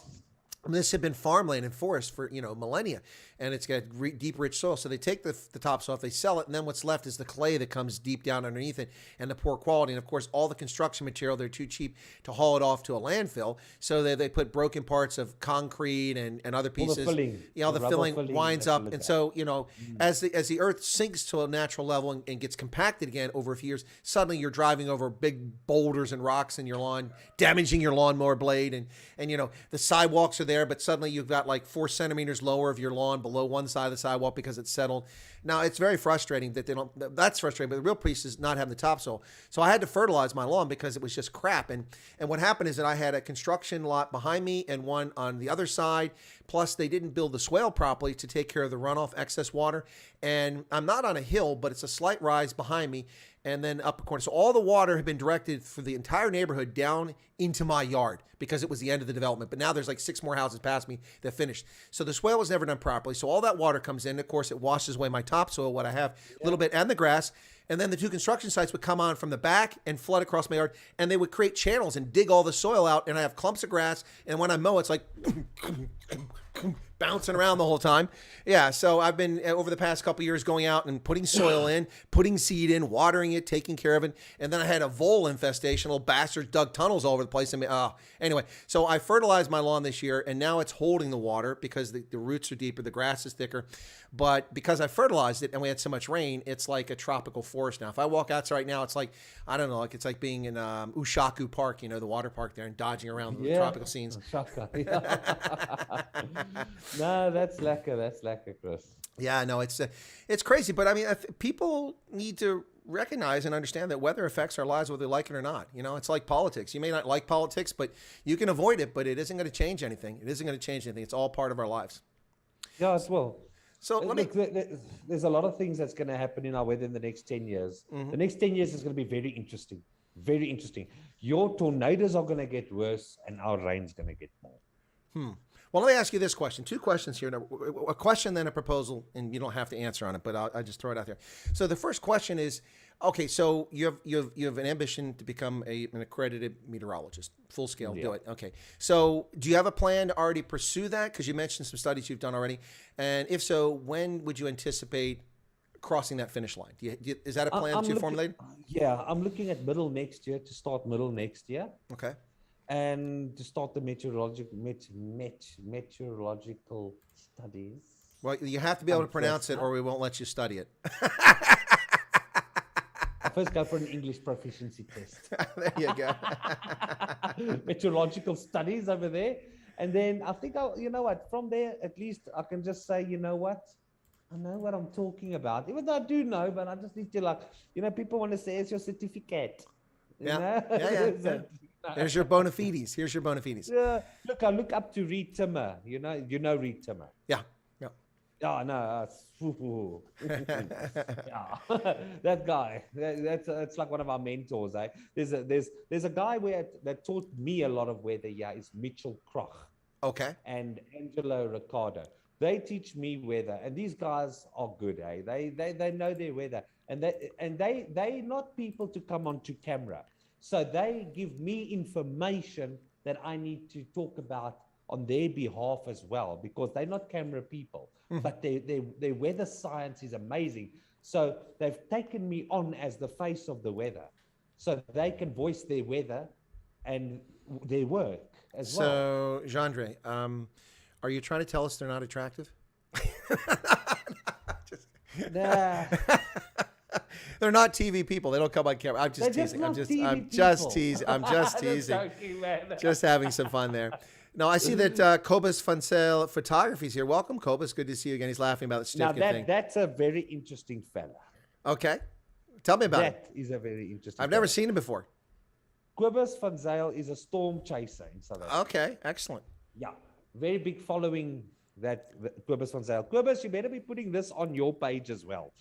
So Cobus Funsale has got the most amazing photos and storm chasing videos. He's been doing it for way longer than I have. Okay. That's yeah. So he's also a very interesting character. He chases storms. And I mean, this guy rides out all his money on petrol during a storm season. You must see it. Well, real quick, if from 100K to 200K. Well, what is Cobus' biggest outlet? What's social media? Is he on? Where's most of his focus? Cobus has Facebook. Okay, as well. Facebook. All right. So one of my mods, if you could go real quick and look up Cobus Funsale Photography, get that link and share it with people so they can check it out. Appreciate that. And we'd appreciate it. And Cobus, there's a payback. There's no free lunches here, man. You got to be a subscriber to this channel now that you've shown up. So, oh, there you go. There you go. Yeah, but that looks like something that that Bobby van Jaarsveld would use in a music video, dancing on a barn table. Have you seen that video? I love that video. I did, eh? It's a great video. Short. Oh yeah, what's not to like about that video? What do they call it? Burbu. Yeah, that's the one. that's a great video. I would never wear that. Everything sticks out. Well, the girls are wearing those shorts, and I'm not complaining. But that's fine. No, you're not confusing Snotkop's Boerpomp. What's the one he does? He does with Rikus. What's the one he does? Yes, that's the one. No, that's not the one. No. Yeah, Bobby van Jaarsveld does one with Dirk van der Westhuizen, and they're dancing in a barn with all these chicks with very short shorts on. It's like a country and western song. I can't think of the name of it, but it's awesome. Yeah, no, you're mixing the one from Snotkop. Yeah, which people go, wait a second, you listen to Snotkop? Yeah, of course I listen to Snotkop. And I also listen to Bobby van Jaarsveld and even Dirk van der Westhuizen. A lot of people don't like him. And Lorica Rao? No, that's not one that I listen to. Not because of exclusion, just because I'm not familiar. So I'll have to check that out. You don't know it? No. Nah. She sang in the 1995 World Cup. Okay. Well, I know Rihanna now from Namibia. Big fan of hers. I like her music. Pretty close name there. Yeah. Yeah, it is close. That's why I had to pause when you said it and I had to think for a second.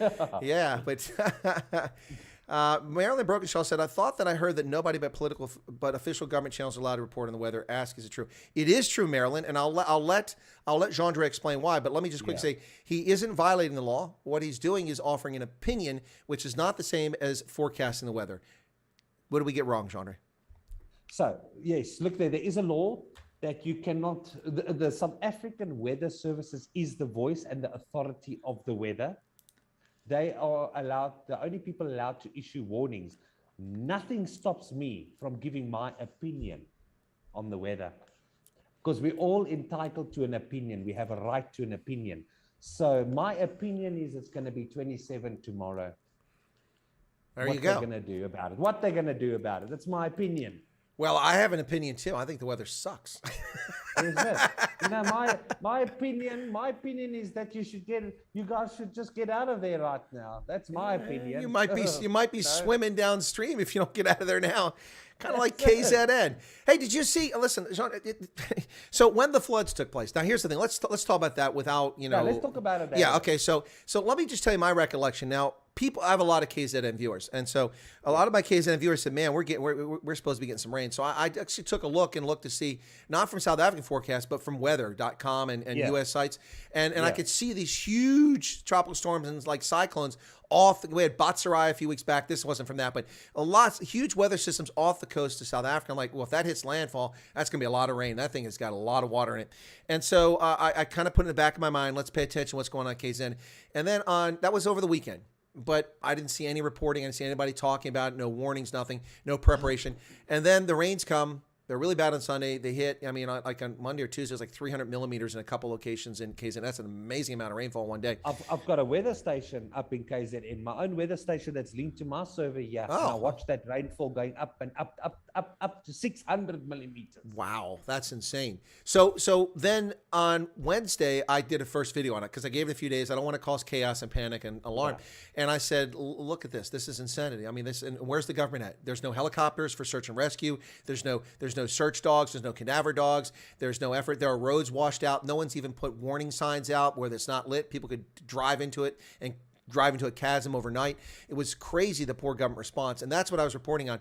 And, it wasn't until Wednesday, after rains that came on the weekend, that the government of KZN, the provincial legislature and the provincial government even went and said, on like Twitter, which would have taken them 5 minutes, folks, we recommend that you don't try to cross moving water and ford streams in extreme weather. You should not be trying to walk through or drive through. And this is after people have been washed downstream. I mean, why did it take them 4 or 5 days to warn people of the obvious? Now the response to that can be, listen, hey, it's the Darwin Awards. If people are that stupid and not evolved, then they, but the point is that if this government claims it's there to serve people, that should be one of the first warnings. We get them here all the time. When we have huge storms, we have huge snowfall and stuff like that, there are trucks with salt and chemicals and snow plows pre-positioned all over the state. When you're driving, I know it's going to be a heavy snow, or at least I think it is, because I go down the highway and here's a truck and a couple trucks waiting with the yellow lights flashing on the side of the road. They're waiting for the snowfall to accumulate. Then I get a little further and there's more.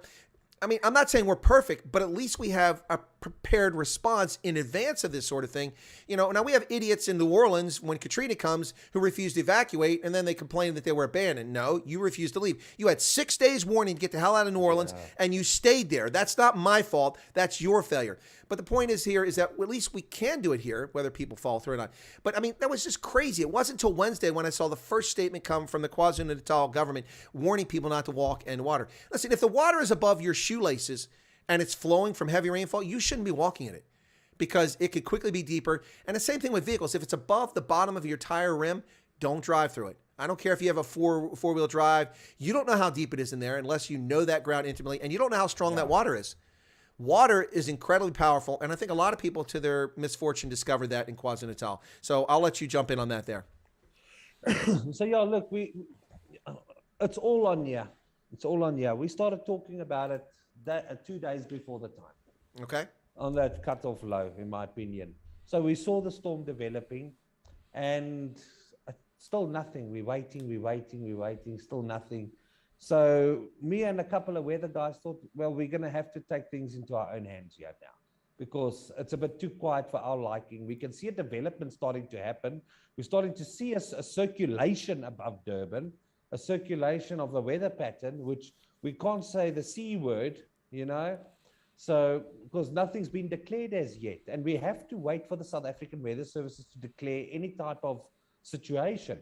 So we all went out on our opinions and started updating the people, just just to get people ready for what's coming, because we could see that something was developing above KZN. And the rainfall, after 200 millimeters, we started realizing this could be, in my opinion, a potential cyclone development over KZN. You know, it didn't develop over the sea, it developed over land. And it started pulling in moisture from the sea. And that, especially down from the Mozambican Channel, it's pulling in moisture. It's starting to fuel itself. Yep. So obviously, then it left KZN and it moved all the way down to Port Shepstone again.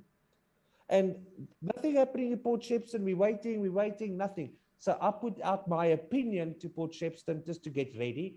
That was posted in the newspapers there. Weather Hooligan, please take his opinion, get ready there. It rained. It hit Port Shepstone and it rained hectic there as well. Then the same night, I predicted that this thing's going to hit a U-turn. And it's going to go back to KZN.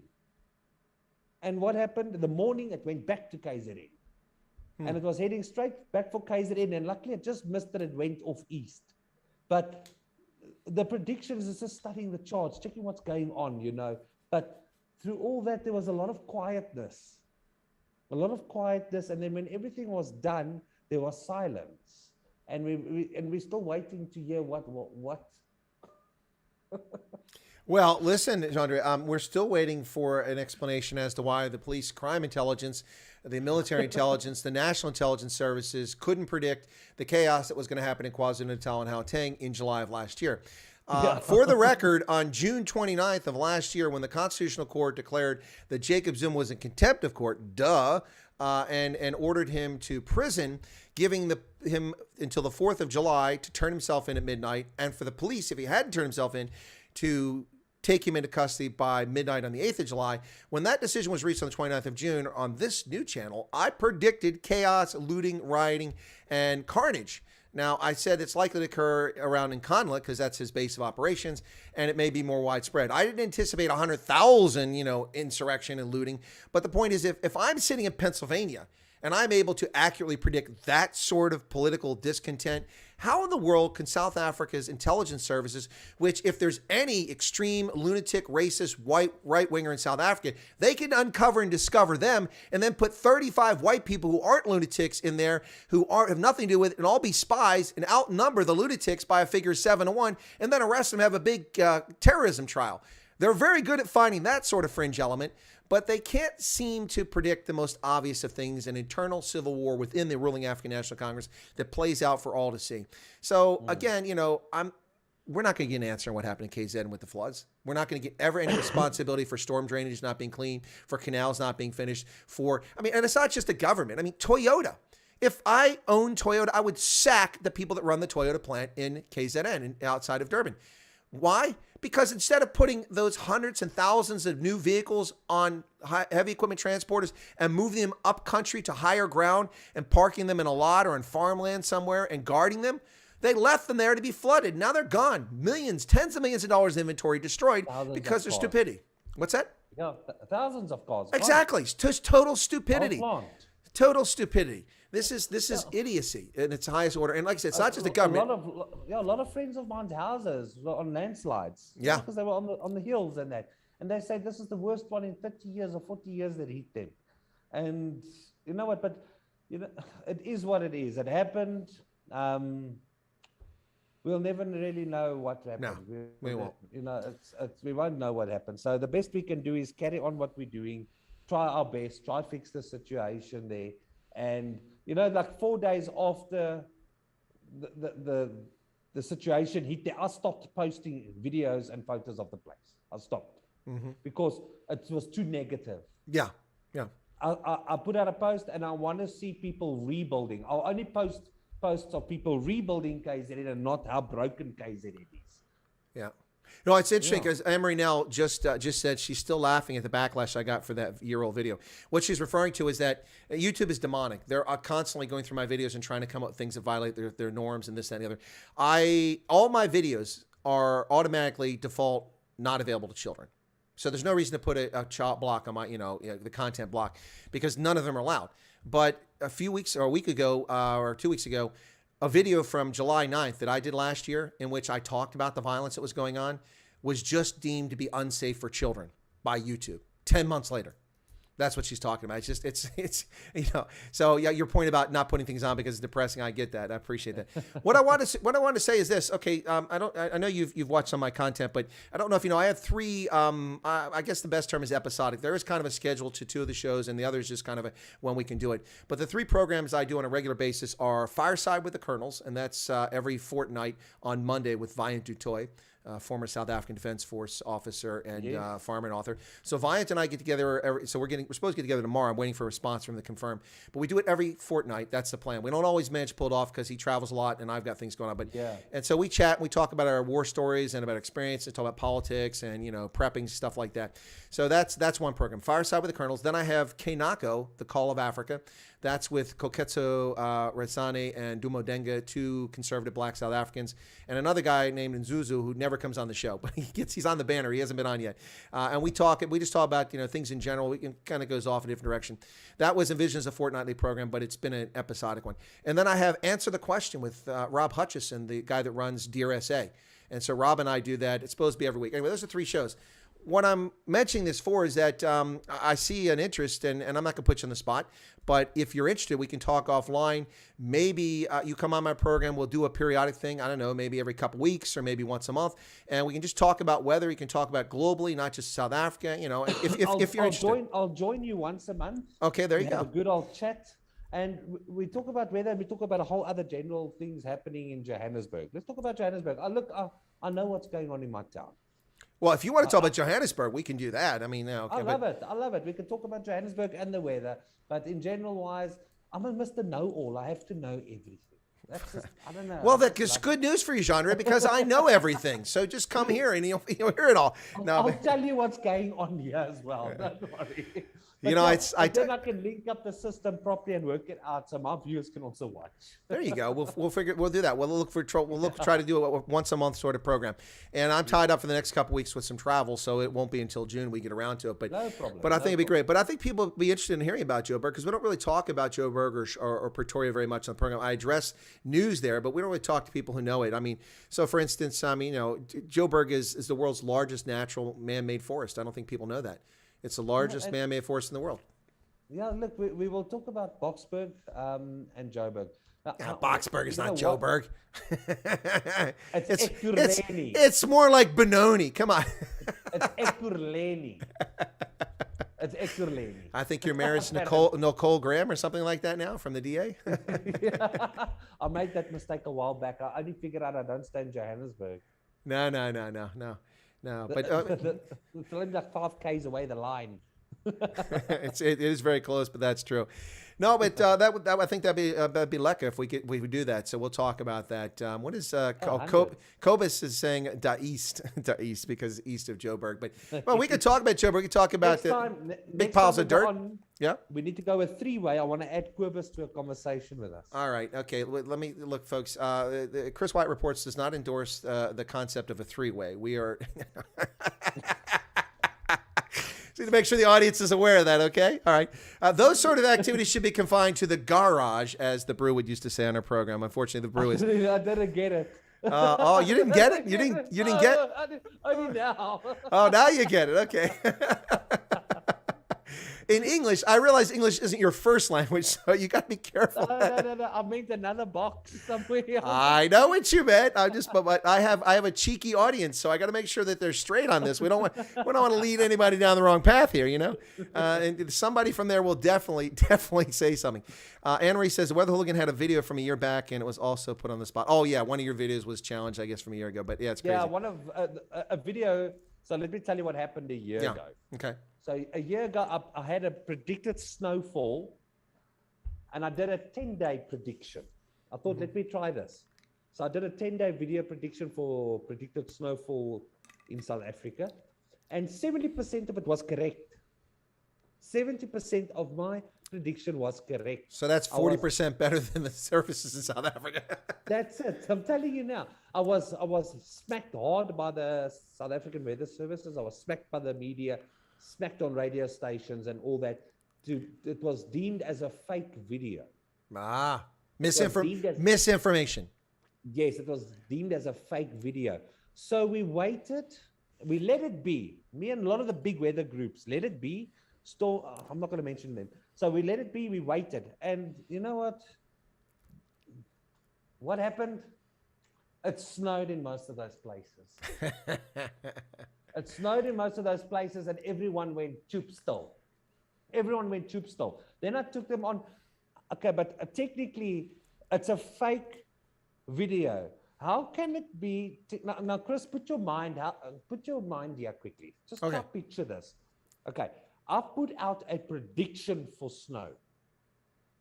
How can you technically call it fake? It's a prediction. How can you call it a fake prediction? The person reading it is real. Yep. My voice is real, and it's a prediction. How do you make it fake? How does it be fake? Jandre, by the same token, what we're experiencing here in America and around the world is how can an opinion be a national security threat? Your view of something, how can that be a threat to national security? It can't be. And this is censorship is what it is. You're right. A prediction is, look, I mean, I had a video last year in which my channel was removed for. By the way, the video didn't exist. Let me explain. This is how demonic this is. I did a video in which I took live footage or recorded footage of, it was live at the time, of Dr. Fauci saying what herd immunity was. And I did it in the summer of 2020. He did it again a few months later. And every time he kept upping the standard. Started at 60%, 65, 70. Now, the concept of herd immunity is in dispute because, and I'm not disputing, he might have been right. I wasn't even saying he was wrong because for different types of viruses, the virulence, if it's stronger, it may be a higher rate. If it doesn't propagate, if it doesn't spread well, then it's a lower percent. So it's different rate for different types of viruses and diseases. So he's okay. It's no problem with him changing his prediction or his estimation. He said 60, 65, 70. So I put all that together in a video of him saying it, not me. And then when he's done, I said, so Dr. Fauci, what is the rate? Do you know? I mean, for 9 months now, you've been telling us it's this. Now you want to tell us it's this. So what's the truth? That video, after I got a strike on a video in which a woman said one sentence, she didn't even talk about the current plague that we're dealing with. She didn't even mention it by name. She didn't refute it. She just said that she was healthy and there was not something there. Anyway, but not even that. I got a 2-week strike because of that interview, which she did live, and I got a strike on that. So that put me on 2 weeks. When I came back, I contacted YouTube. I said, what am I supposed to do? This doesn't violate your standards. The woman didn't even address what you accused me of doing. And you know how they are. Yeah. And I said, am I supposed to delete my, at the time, 1,300 videos from about 7 months of work here? Because I don't know what your rules are going to be. You keep changing the rules and then going back and saying this violates the rules that wasn't a rule 8 months ago. So they said, no, don't take your video, because my videos were generating a lot of revenue. I had one video, just to give you an idea, on my monetized, my original channel, that was a SEAL Team 6 rescue in Nigeria. American Special Forces went in and rescued an American. Now, I made it because it's newsworthy. It's about Africa, and it's about the military things I know about. So I just gave context, explained to people. It was about a 6.5-minute video. I have a personal rule: a video under 5 minutes, I don't monetize. Anything on gore, murder, farm murders, I don't monetize that. I don't profit off people's misery. So for that one wasn't. That was a good news story. So I just absentmindedly just put, advertising. So they run ads on it. In 1 month after they promoted my video, which got 150,000 views on it, in 1 month I made, because they get 45% of the revenue, I made $450 in revenue in 1 month. $450 from one 6-minute video. That's how much they propagated that thing. But so I said, what am I supposed to do? Take all my videos down? And they didn't want me to take them down because they're making money. From that 450, they made like 375. That's what YouTube got on one video. So they told me not to take my videos down. Well, I didn't listen to them. I removed 43 videos with cheeky titles or anything that might even be remotely related to the bug. And I got rid of them. 1 month to the day later, they removed my channel and accused me of spam, deceptive practices, and misinformation for a video that wasn't on my channel because it sits on their server still. I may not see it anymore. I've deleted it, but it's still there. And they removed my channel because of that video. That's how demonic these people are. Jeez, like that. And then also what she's talking about is the video made its round again this year. Yeah. Because I forgot to put a date on it. Oh, that actually, that is an error on your part that you need to fix. and it can't be fixed. Yeah. Well, no, but you can go back in the title and put the date on there. Just go back to the title. No. What happened was the minute I posted that video, it got spread everywhere. It went everywhere. Got 600,000 views in 2 days. Wow. It went 600,000 views in 2 days. I saw the backlash on it. What happened? I got a fright. I deleted it. I deleted the post. So now it's content not available. I see. Okay, but But somebody had This was the downloaded first it. time. Somebody Yeah, had somebody downloaded downloaded it. But this was the first time I started posting videos. I made a mistake by not putting a date on the video. Yeah. And it circulated this year because someone must have sent it to someone and someone sent it to someone again. Right. And it made its rounds and it was newspapers all over again this year. Yeah. But you've learned that lesson from that. So that's it. So every year it's going to surface. yeah, probably. So on all my videos, on the title on YouTube, not on every channel, but on YouTube, every news program has the date so that no one can say that, well, you said this. And well, I did say that. It was a prediction. It was an estimation. I've learned that. I've learned that. But I did figure out where the source of it came from. Yeah. We had a whole team look for it, and it came from a certain person that doesn't like us very much, and started circulating. It tried to, they tried to destroy the reputation of the Weather Hooligan. Yeah. And little did they know, it tripled the popularity of the Weather Hooligan again. Well, that's the thing. And see, that's what happened to my channel when I was attacked by black racist nationalists in South Africa. They came on and they took screen captures. They went on Twitter and said that I'm a white supremacist, a KKK supporter, and all this stuff. And like, I wrote a President's Daily Brief that prevented 640,000 black Southern Africans from starving to death. If I'm a racist, then I'm going to be kicked out of the club because I'm not very good at my job. You know what I'm saying? It takes just a little bit of research to find that about me. I had one guy, he said that, yeah, this guy claims he knows Africa. He speaks African language. He claims to speak African languages. All he knows is, oh gosh, Sawubona. He said all he knows is Sawubona. Now, the black racist who wrote that about me on Twitter mistyped Sawubona. He didn't even spell it correctly. Now, Sawubona, of course, is Zulu, which means I see you. And it's a greeting. I don't speak Zulu. I've never claimed to speak Zulu. I only know the word Sawubona because it's the name of the in-flight magazine for South African Airways. And I read it whenever I'm on a plane, you know, hoping it doesn't crash with the terrible maintenance they've got. But anyway, but no, so I never claimed it. So on my program, I'm like, Goeiedag, Otsihilijang, Gruskot, Bonjour, Buongiorno. And then I'd say Sawubona. Oh, look at him, he's a fraud. He claims to speak African languages. I never claimed to speak Zulu. I do speak 3 African languages, but Zulu isn't one of them. So, I mean, it's just demonic. People always take this stuff and contort it and misuse it. Now, there was an interesting comment here, and I think it was from Leuven Janssen van Rensburg. Let me make sure, or is it Hert? No, it's actually from Hert Janssen van Rensburg. And Hert, he said that now, because remember a few minutes ago, the joke about the 3-way thing? You didn't get it right away? He said, he's explaining to me why. He said, if you get an oak from Boksberg to catch a joke on Sunday, you have to tell it to them on Monday.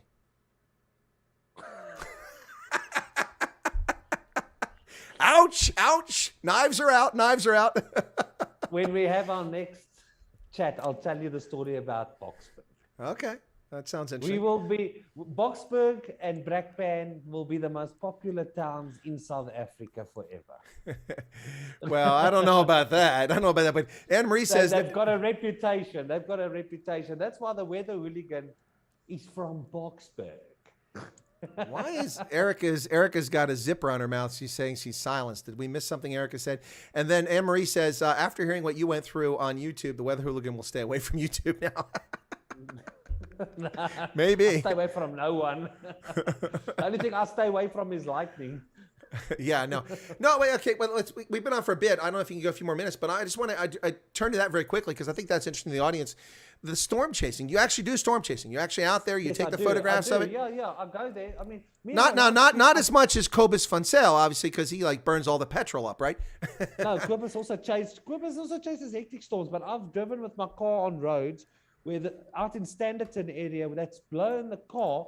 Basically wants to take the car off the road. The downdrafts of roll clouds coming in and shelf clouds, where we had to stop on the side of the road and actually just pull over because you can't keep a straight line driving as well. I've been next to lightning where lightning struck 12 meters from me. Ooh. I mean, to get the shots you want to get, it's crazy out there. I mean, I've risked my life so many times. Remember, let me tell you, African storms are electrically charged storms. Yeah.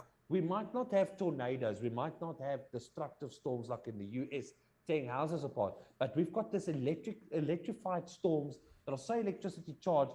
The lightning hits here. It hits here, doesn't play. Because we've got a lot of iron in the ground in Johannesburg, Roodepoort side as well, because of the mining. So it's basically an electricity playground outside here. when there is storms. Well, it's actually quite handy. I mean, it really helps Escom out explain why anywhere from 35 to 50% of their capacity is offline. Well, we had lightning strikes. No, it's wet coal, apparently. Oh, it's wet. That's right. It's wet coal, or it's yeah, exactly. Did you know that coal burns better when it's wet? Well, I don't It know lasts that. longer. I've got someone that works there that told me that the anthracite is when it's cold. I mean, when it's wet, it actually burns longer, and there's a more of a steam that comes out of it that's more flammable. By the way, they actually wet it purposely. Really? Well, I lived for a time in Scranton, Pennsylvania, which is up the road from here a few hours when I was a kid. And that was the last time I lived in Pennsylvania until I moved here when I went to the War College at the end of my military career, but in Pennsylvania. But I lived in Scranton. And Scranton, Wilkes-Barre was the anthracite capital of the world, the biggest vein of anthracite, hard coal on the planet. And I used to burn anthracite as a kid, and we tried to keep it dry. I don't know, maybe we should have tried it wet, but I'll tell you, anthracite is awesome because it burns hot and it burns hard, and it's brilliant. Whereas bituminous coal is much more difficult. The bituminous you definitely can't get as wet because that stuff, it holds on to the moisture. It kind of clumps onto it, and it's difficult to start it burning. But I had not heard that anthracite should be wet. That's news to me. I'll take that under advisement. And he works there on the turbines, and he works there with the steam and that. And he says they wet it purposely sometimes. That's what I man, they are going off on Boxberg now. Anne Marie said the best joke about Boxberg is that Father's Day is so confusing. Ouch. Ouch. Listen, yeah, brewskis, let me tell you something. You want to come to Boxberg, you got to pull up your sleeves, huh? You know, these are most probably guys from the south giving us this now, this go ahead, yeah.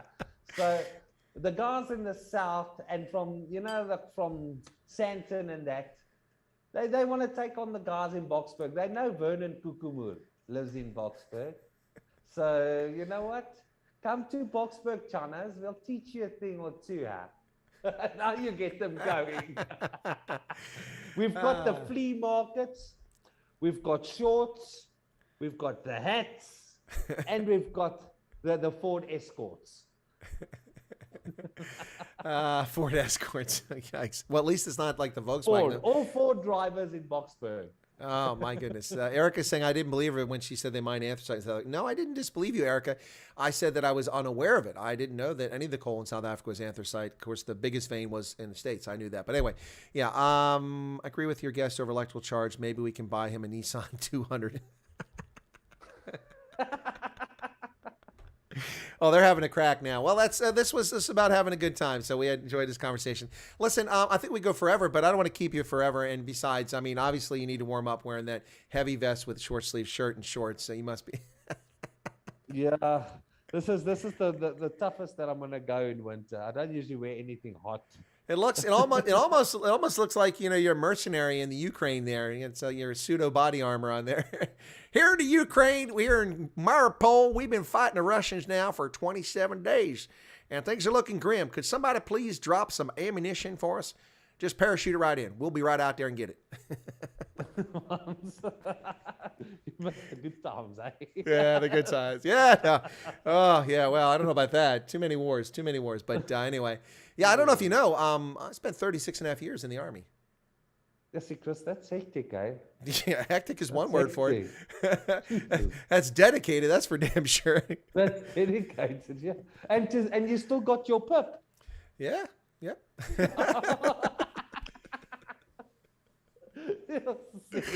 Oh my goodness. Anyway, all right. So we'll talk about two things. I'm going to go to the Western place, which isn't far away, and I'll either make a video or take a few snaps, send it to you, and see if any of those strike your fancy. The plan, unless Joe Pala and the Department of Health and the commies running the ANC keep changing the rules, which are really complicated now. But the plan is to be there in August and September for a round-robin trip of South Africa. I'll be interviewing past guests. I'll be meeting with viewers, and I cringe to say fans, but some people are fans, meeting with folks in different places around the country. And also, I'm filming a documentary in Cape Town and doing a lot of footage, and I'll be doing some live streaming from there. So I will carve out a little bit of space or stick it on my head so it doesn't get crushed in the suitcase. Don't worry, I don't have cooties. It's okay. No, just wear it. Yeah, that's what I'm saying. I might just wear it. Well, oh my gosh, can you imagine if I show up with a cowboy hat on, with this beard and OR Tambo? I walk into Durko and they're gonna be like, "No, it is Custelare, run away!" It'll be classic. Walking that No, beard and that cowboy hat. No, and they'll say, "Who are you?" I say, "My name is Custelare, de Leon van de West-Transvaal." Oh, yes. But Chris, it was nice talking to you. Yeah, a pleasure. Thanks. Yeah, definitely. I need to do tomorrow's weather report Okay. and I need to come up with something for tomorrow's weather report. And I think I'm just gonna, I don't know, I'm just gonna do it with my foot. Okay. Well, by the way, I'll send you a WhatsApp after I get done here with the hair, or I'll just give you Carlisle, Pennsylvania. You can do the weather for Carlisle, which is nearby. All right. You said you're going to do that. Okay. Yeah. Send me the map there and send me, you know what? Send me Tuesday's weather with the digits. I'm going to do the weather report for you guys. Okay. All right. Cool beans. All right. Thanks a lot. Okay, That's Thanks, Jean-Andre Chris. Forster. Thanks for having me on your show. It's my pleasure. Jean-Andre Forster, the Weather Hooligan. I'm going to put him in the waiting room and he can drop off on his own accord there. Okay. All right, folks, thanks a lot. I hope you enjoyed this conversation. It was a lot of fun. We had fun with Jean-Andre Forster. It sounds like a few of you were unfamiliar with him, so if you learned about him, hopefully we can reciprocate and get the other way, folks. We saw at least Cobus Funsell here, who found our channel. Thank you for that. Plastic orange on the aerial is a citrus conversion. Very popular in Belleville in the early 70s. DeBarham, I'm lost. I know it. He needs to do the weather forecast just now. Oh, sorry, Emery, he's gone. And that was fun, Erica. That was a lot of fun rather than the usual doom and gloom we have to talk about. There goes our power. Cobus Funsell just lost it to load shedding. Crazy stuff. Folks, feel free to share the stream if you like. And my thanks to my guests. It was a pleasure having him on. It's time for me to get busy, prep for elections, and also to send Cobus that stuff. Plus, go check out that location I was talking about. Anyway, yeah, that's kind of what I want to do, something that was a little more fun. So you're welcome, Rob. That was a lot of fun. Anyway, it's nice to have it. I wish we'd had more folks here, but hey, we can't always get what we look for. So thank you all so much, and we'll catch you here later. There won't be a Night Owls today. I've got a lot going on. It's a busy week, so I won't do Night Owls today. I need to get busy with election prep, and also I need to take care of my laptop, which needs some service on it. So Rob Peterson says, thanks. Very entertaining, Chris. Thanks. Take care. Thank you, Rob. If you guys are not a subscriber, please become one. It's right below the video on this side, and just subscribe. That was easy. There you go. It was easy. Just, whoops, that's upside down. There you go. Easy. You can become a subscriber just like that. Thank you all so much. Appreciate it. For an audience that never really surged above 50, we've had 76 likes, which is pretty awesome. Thank you all so much for that. And to the usual suspects who are here, I see you all chatting now. Thank you all so much for your continued support for Chris Wyatt Reports and Chris Wyatt Africa and the Indaba Africa channel and broadcasting network. It's a lot of fun, folks. Thanks a lot. And you can also go back, if you missed it earlier, and catch my Kathy Barnett, my stream on Kathy Barnett, talking about the smearing of Kathy Barnett, a candidate for Senate here in Pennsylvania. All right, folks. Thanks a lot. God bless. And take care of yourselves out there. And, hey, be careful. Watch out for that rain, those hurricanes, those tornadoes. They're nasty. Cheers, everybody.